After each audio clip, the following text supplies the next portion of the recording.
Welcome to Thanjavur maths. இந்த வீடியோவில் நம்ம பார்க்க போகிறது 12th ஸ்டாண்டர்டுக்கான வெக்டர் அல்ஜிப்ரா சாப்டரில் எக்ஸசைஸ் 10.3ல 16th கொஷின்லேருந்து பார்க்க போகிறோம். நம்ம சேனல் நீங்கள் சப்ஸ்கிரைப் பண்ணாமல் இருந்தீங்கன்னா சப்ஸ்கிரைப் பண்ணி வச்சுக்கோங்க. வாங்க வீடியோக்குள்ளே போகலாம். ஸோ இப்போ 16th கொஷினில் என்ன சொல்லியிருக்காங்கன்னா, ஒரு 3 வெக்டர்ஸ் கொடுத்துருக்காங்க. மூணு பாயிண்ட்ஸ் கொடுத்துருக்காங்க. ஏபிசி அப்படின்னு சொல்லிட்டு 3 பாயிண்ட்ஸ் கொடுத்துருக்காங்க. அந்த 3 பாயிண்ட்ஸை வந்து என்னென்னு சொல்லணும்னா கொலினியர் அப்படின்னு சொல்லணும். ஓகே, கொலினியர் அப்படின்னு அர்த்தம் சேம் லைனில் லை ஆகுது அப்படின்னு சொல்லணும். அதாவது ஏபிசி இந்த மாதிரி ஒரே லைனில் இருக்கக்கூடிய பாயிண்ட்ஸை தான் நம்ம வந்து கொலினியர் பாயிண்ட்ஸ் அப்படின்னு சொல்லுவோம். ஸோ அதுக்கு இப்போ என்ன பண்ண போகிறோம்னா, ஃபஸ்ட்டு ஏபி வெக்டார் கண்டுபிடிக்க போகிறோம். அடுத்தது பிசி, அடுத்தது AC. Okay, so first AB கண்டுபிடிக்கலாம். ஃபார்முலா படி நமக்கு ஓபி மைனஸ் ஓஏ. ஓபி பியோட பாயிண்ட் வச்சு என்ன எழுதலாம், 2i + 6j + 3kன்னு எழுதலாம்.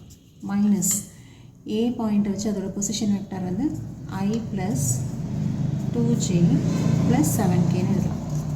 ஸோ இப்போ நம்ம மைனஸ் பண்ணோன்னா இங்கே 2i - i 6j - 2j 4j 3j - 7k - 4k. இதான் வந்து ஏபி வெக்டார். நெக்ஸ்ட்டு நம்ம கண்டுபிடிக்கிறது பிசி. ஸோ அதோட formula OC minus OB. OC vector எப்படி எழுதலாம், position vector 3i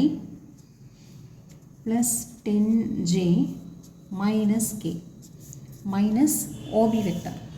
OP vector என்ன எழுதலாம், பியோட பாயிண்ட்ஸ் வச்சு 2i 6j 3k. Okay, so இப்போ நம்ம வந்து ஜஸ்ட் அந்த மைனஸை உள்ள மல்டிப்ளை பண்ணி ஒரு ஸ்டெப் எழுதிக்கலாம். -2i - 6j - 3k. இப்போ பாருங்கள், இது 3i - 2i ஐன்னு வந்துடும். 10j - 6j 4jன்னு வந்துடும். -k - 3k - 4k.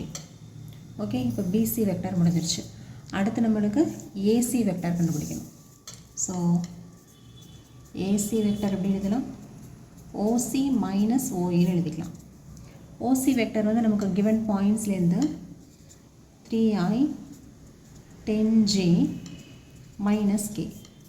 ஓஏ வந்து கிவன் பாயிண்ட்ஸ்லேருந்து i + 2j + 7k. So just position vectors எல்லாமே எழுதியாச்சு. இப்போ இந்த மைனஸை உள்ளே மல்டிப்ளை பண்ணி எழுதிக்கலாம். ஸோ ஃபஸ்ட்டு அப்படி எழுதியாச்சு. இப்போ மைனஸை மல்டிப்ளை பண்ணுங்கள். -i - 2j - 7k. ஓகே, இப்போ மைனஸ் பண்ணிக்கலாம். 3i - i 2i 10j - 2j 8j -k - 7k - 8k. இப்போது ஏசி வெக்டரும் கண்டுபிடிச்சாச்சு. இப்போ பாருங்கள், ஏபி பிசி எழுதியாச்சா. இப்போ இந்த ஏசி வெக்டர் இருக்கு இல்லையா, தான் வந்து நம்மளோட ஏசி வெக்டர். ஸோ இந்த ஏசி வெக்டர் வந்து நம்ம எப்படி எழுதலாம் அப்படின்னு பார்த்தீங்கன்னா, ஏபி வெக்டார் ப்ளஸ் பிசி வெக்டார்னு எழுதலாம். எப்படின்னு பார்க்கலாம். இப்போ நம்ம ஜஸ்ட்டு ஏபி வெக்டாரையும் பிசி வெக்டாரையும் ஆட் பண்ணலாம். ஓகே, ஏபி வெக்டர் வந்து நம்ம கண்டுபிடிச்ச வேல்யூ என்னது, i + 4j - 4k. ஓகே, இது நம்ம வந்து ஃபஸ்ட்டு ஃபைண்ட் அவுட் பண்ணோம் இல்லையா, அதுலேருந்து எழுதியாச்சு. அடுத்தது அது கூட பிசி வெக்டரையும் நம்ம வந்து ஆட் பண்ணிக்கலாம். இப்போது ப்ளஸ் பிசி என்னதுன்னா i + 4j - 4k. ஓகே, இப்போ இது ரெண்டையும் ஆட் பண்ணுங்கள். i + i 2i 4j + 4j 8j -4k -4k -8k. இப்போ லெஃப்டில் என்ன இருக்குது, ஏபி ப்ளஸ் பிசி இருக்குது. ரைட் சைடில் பாருங்கள் 2i 8j - 8k. இது எதோட வேல்யூனா ஏசி வெக்டருடைய வேல்யூ. ஸோ 2 வெக்டர்ஸை நம்ம ஆட் பண்ணும்போது மூணாவதாக உள்ளது கிடைக்குது. ஓகே, அதுவும் சேம் டைரக்ஷனில் கிடைக்குது. நீங்கள் வந்து ஆட் பண்ணும்போது ஏபி ப்ளஸ் பிசி = ஏசி அப்படின்னு தான் நமக்கு வந்து ஆன்சர் வரணும். இதுவே ஏபி ப்ளஸ் பிசி = சிஏ அப்படின்னு வரக்கூடாது. ஓகே, சிஏ அப்படின்னு போடக்கூடாது. எல்லாமே டைரக்ஷன்ஸும் ஒரே மாதிரி டைரக்ஷனில் இருக்கணும். So AB plus BC = AC அப்படின்னு நமக்கு வந்ததுனால the points A, B, C are collinear அப்படின்னு சொல்லி எழுதிடலாம். Therefore, A, B, C are collinear points. Okay, இவ்வளோதான். இதை வந்து கொலினியர்னு தான் நம்மளை ப்ரூஃப் பண்ண சொன்னாங்க. ஸோ கொலினியர் கண்டிஷன் நம்மளை ப்ரூஃப் பண்ண சொன்னால் நீங்கள் வந்து 2 வெக்டரை எடுத்து ஆட் பண்ணால் 3வது வெக்டர் வருது. அது நீங்கள் எந்த வெக்டர் வேணாலும் எடுத்துக்கலாம். இருக்கிற 3 வெக்டர்ஸில் 2 வெக்டரை ஆட் பண்ணும்போது 3வது வெக்டர் கிடச்சிது அப்படின்னா அந்த 3 வெக்டருமே எப்படி இருக்கும்னா நமக்கு வந்து கொலினியராக இருக்குது அப்படின்னு சொல்லிடலாம். Okay, next question number 17th question பார்த்தீங்கன்னா ஒரு 3 வெக்டர்ஸ் கொடுத்துருக்காங்க. ஓகே, அதுக்கு நம்ம ஜஸ்ட்டு OA, OB, OCன்னு சொல்லிட்டு நம்ம வந்து பொசிஷன் வெக்டர்ஸ்க்கு நேம் கொடுத்துருக்கோம். இந்த 3 வெக்டர்ஸை வந்து ஒரு ரைட் ஆங்கிள் ட்ரையாங்கிளை ஃபார்ம் பண்ணுது அப்படின்னு சொல்லியிருக்காங்க. ஸோ ரைட் ஆங்கிள் ட்ரையாங்கிள்லாம் கண்டிப்பாக அப்படி தானே இருக்கும். ஒரு ஆங்கிள் வந்து 90 டிகிரி இருக்க போகுது. ஸோ நம்ம இப்போ என்ன கண்டுபிடிக்க போகிறோம்னா AB, BC, CA இது ஒன்றுத்துக்கும் மேக்னெட்டியூட் எவ்வளோன்னு கண்டுபிடிச்சி பித்தாகரஸ் தியரம் யூஸ் பண்ணி இதை ப்ரூஃப் பண்ண போகிறோம். ஸோ நீங்கள் இங்கே வந்து எங்கே வேணுமோ என்ன லெட்டர் வேணுமோ கொடுக்கலாம். இங்கே ABCயும் கொடுக்கலாம், இல்லை ABC இப்படியும் கொடுக்கலாம். எங்கே வேணுமோ லெட்டர்ஸ் கொடுக்கலாம். ஆனால் ஒரே ஒரு கண்டிஷன் என்னென்னா நீங்கள் எடுக்கிற டைரக்ஷன் வந்து ஒரே டைரக்ஷன். ஸோ நீங்கள் இப்போ ஃபைண்ட் அவுட் பண்ண போகிறது AB vector, BC vector, CA vector. நீங்கள் AB vector, BC vector, AC vector கண்டுபிடிக்கக்கூடாது. ரிவர்ஸ்லையோ இல்லை மாற்றியோ நீங்கள் வந்து ஆர்டர் எடுக்கக்கூடாது. சேம் ஆர்டரில் எடுக்கணும், அவ்வளோதான். ஸோ ஃபஸ்ட்டு நம்ம கண்டுபிடிக்க போகிறது AB வெக்டர், அடுத்து நம்ம கண்டுபிடிக்கிறது BC வெக்டர், லாஸ்ட்டாக நம்ம கண்டுபிடிக்கிறது CA வெக்டர். ஓகே, பட் நம்ம எடுக்கிறது இங்கே பாருங்கள், ஏலேருந்து B வெக்டர், பிலேருந்து C வெக்டர், சிலேருந்து A. ஸோ ஆர்டர் வந்து இப்படி தான் இருக்கணும், அந்த ஆர்டரை மாற்றக்கூடாது. நீங்கள் இங்கே லெட்டர்ஸ் வந்து எது வேணுமோ போட்டுக்கலாம். ஸோ AB வெக்டர்னாவே நம்மளோட ஃபார்முலா படி OB minus OA. So OB எழுதிக்கலாம் I minus 3J minus 5K minus A வந்து 2I minus J plus K. This is equal to இது பாருங்கள், I minus 3J minus 5K. இந்த மைனஸை உள்ள மல்டிப்ளை பண்ணிக்கலாம். இங்கே மைனஸ் இன்ட்டு மைனஸ் ப்ளஸ் ஆகிடும், மைனஸ் இன்ட்டு ப்ளஸ்ஸு மைனஸு. இது என்ன வருது பாருங்கள், I minus 2I minus I minus 3J J minus 2J minus 5K minus K minus 6K. So இது வந்து நம்மளோட AB வெக்டர். ஓகே, நெக்ஸ்ட்டு நம்ம கண்டுபிடிக்க போகிறது BC வெக்டர். BC வெக்டர்னு அதோட formula OC minus OB. Okay, so OC vector என்ன வருது பாருங்கள், 3I minus 4J minus 4K minus OB vector வந்து I minus 3J minus 5K. அப்போது this is equal to 3I minus 4J minus 4K. இந்த உள்ள மைனஸை multiply பண்ணிக்கோங்க, plus 5K. 3I minus I 2I 4J minus 4J plus 3J minus J minus 4K plus 5K plus K. இது வந்து BC vector. Okay, next நம்ம கண்டுபிடிக்கிறது CA. OA minus OC. OA vector 2I minus J plus K. OC 3I minus 4J minus 4K. இப்போ just அந்த மைனஸை multiply பண்ணி எழுதிக்கலாம். Plus 4J plus 4K. 2I minus 3I minus I minus J plus 4J 3J K plus 4K 5K. இது வந்து CA vector. Okay, இப்போ நம்ம என்ன பண்ண போகிறோம், இது எல்லாத்துக்குமே வந்து மேக்னிடியூட் ஃபைண்ட் அவுட் பண்ண போகிறோம். ஸோ மேக்னிடியூட் போட்டிங்க அப்படின்னு சொன்னால் modulus of AB vector root of AB வந்து என்ன வந்தது, மைனஸ் 1 ப்ளஸ் இதுக்கு minus 2 minus 6. So this is equal to root of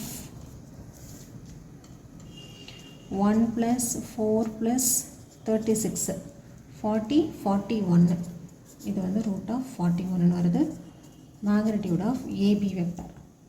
okay, magnitude of AB vector வந்து 41 அப்படின்னா AB vector வந்து என்ன வரும்? AB vector square, இதை ஸ்கொயர் பண்ணோம் அப்படின்னா 41.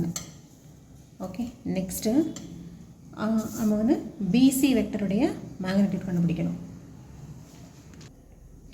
BC வெக்டருக்கு magnitude 2 square minus 1 square 1 square. இப்போ 2 ஸ்கொயர் வந்து 4, 1 ப்ளஸ் 1 தட் இஸ் ரூட் 6. அப்போது மேக்னிடியூடு ஸ்கொயர் பண்ணிங்கன்னா 6. ஓகே, நெக்ஸ்ட் இதே போல் சிஏக்கு நம்ம வந்து மேக்னிடியூட் கண்டுபிடிக்கணும். சிஏ வந்து ஆல்ரெடி நம்ம ஃபைண்ட் அவுட் பண்ணியிருக்கோம். ஸோ இதுலேருந்து அதோட மேக்னிடியூட் எழுதிக்கலாம். என்னென்னா minus 1 square 3 square 5 square root of 1 plus 9 plus 25. இப்போ இது வந்து 10 35. ஸோ இது வந்து magnitude of CA vector. So இதுலேருந்து நம்ம ஸ்கொயர் பண்ணி எழுதிக்கிட்டோம் அப்படின்னு சொன்னால் the whole square equal to 35 அப்படின்னு வந்துடும். ஸோ நம்ம இப்போ கண்டுபிடிச்சதெல்லாம் வந்து இந்த ஜஸ்ட் இதில் மார்க் பண்ணிக்கலாம். ஏபி வந்து எவ்வளோ கண்டுபிடிச்சோன்னா ரூட் ஆஃப் 41 அப்படின்னு வந்திருக்கு. நெக்ஸ்ட்டு சிலேருந்து ஏ வந்துட்டு 35 ரூட் 35. இது பிசி வந்து ரூட் 6ன்னு நம்ம ஃபைண்ட் அவுட் பண்ணியிருக்கோம். ஸோ நம்ம இப்போ என்ன பண்ண போகிறோம், இந்த ஏபிசி வந்து ஒரு ரைட் ஆங்கிள் ட்ரையாங்கிள்னு ப்ரூஃப் பண்ணணும். அப்போ என்ன ப்ரூஃப் பண்ணணும், நம்ம பித்தாகரஸ் தியரம் படி ஏபி ஸ்கொயர் ஈக்குவல் டு, அதாவது ஹைபாட்டனஸை ஸ்கொயர் பண்ணோம்னா இது ரெண்டுத்தையும் ஸ்கொயர் பண்ணி ஆட் பண்ணுறதுக்கு ஈக்குவல் அப்படின்னு சொல்லணும். ஸோ நம்ம ஃபஸ்ட்டு என்ன பண்ண போகிறோம், ஏபி ஸ்கொயரை தான் கண்டுபிடிக்க போகிறோம். ஏபி ஸ்கொயர் நம்ம வந்து ஏற்கனவே 41 ஃபைண்ட் அவுட் பண்ணியாச்சு.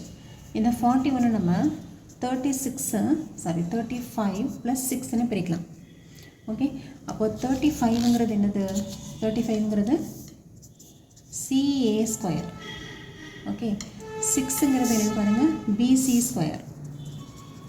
இப்போ என்ன வருது, AB square equal to CA square plus BC square, அதாவது AB square equal to BC square plus CA square.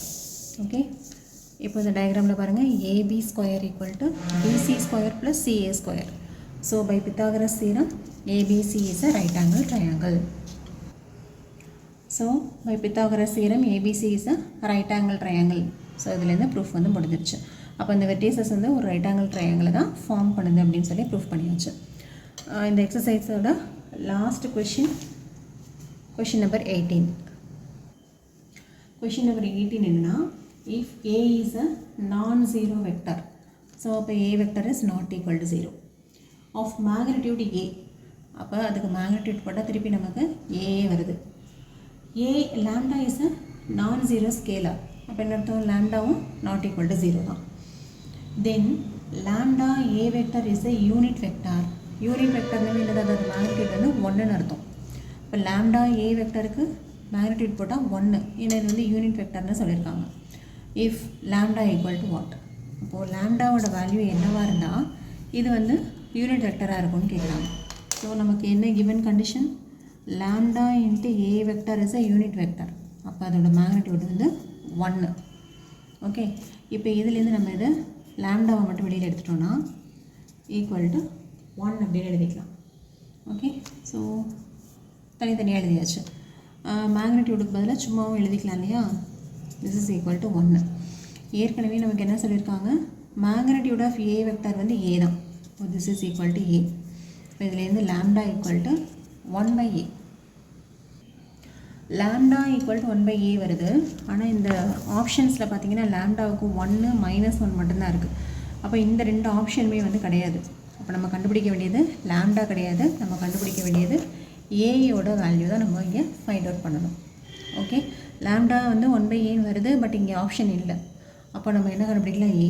இப்போ ஏ இதை வந்து அப்படியே இங்கே கிராஸ் மல்டிப்ளை பண்ணிங்கன்னா ஏ இந்த பக்கம் வந்துடும், லாம்டா வந்து ரைட் சைடு வந்துடும். So A equal to 1/λ. So அது எந்த ஆப்ஷன் பாருங்கள், சி வந்து மாடுலஸ் ஆஃப் லாம்டா இருக்குது, ஏ. ஆப்ஷன் டி வந்து 1/λ. ஸோ 1/λவையும் நம்ம எப்படி எழுதிக்கலாம், 1/λ மாடுலஸ் ஆஃப் லாம்டான்னு எழுதிக்கலாம். Okay, so option D is the correct answer for the 18th question. So இதோட இந்த வீடியோ, இந்த எக்ஸசைஸ் ரெண்டுமே வந்து கம்ப்ளீட் ஆகுது. நம்மளோட நெக்ஸ்ட் வீடியோவில் அடுத்த, அதாவது வெக்டர்லேயே வந்து 2 ப்ராடக்ட் இருக்குது. ஒன்று ஸ்கேலார் ப்ராடக்ட்டு, இன்னொன்று அதாவது டாட் ப்ராடக்ட் ஒன்று, கிராஸ் ப்ராடக்ட் ஒன்று. ஸோ டாட் ப்ராடக்ட்டை பேஸ் பண்ணது தான் இந்த 10.3 எக்ஸசைஸு. நம்ம அடுத்து பார்க்க போகிற எக்ஸசைஸ் வந்து கிராஸ் ப்ராடக்டை பேஸ் பண்ணது. ஸோ அது என்ன அப்படிங்கிறத நம்மளோட நெக்ஸ்ட் வீடியோவில் பார்க்கலாம். நம்ம சேனல் உங்களுக்கு பிடிச்சிருந்ததுன்னா லைக் பண்ணுங்கள், ஷேர் பண்ணுங்கள். தேங்க்யூ ஃபார் வாட்சிங்.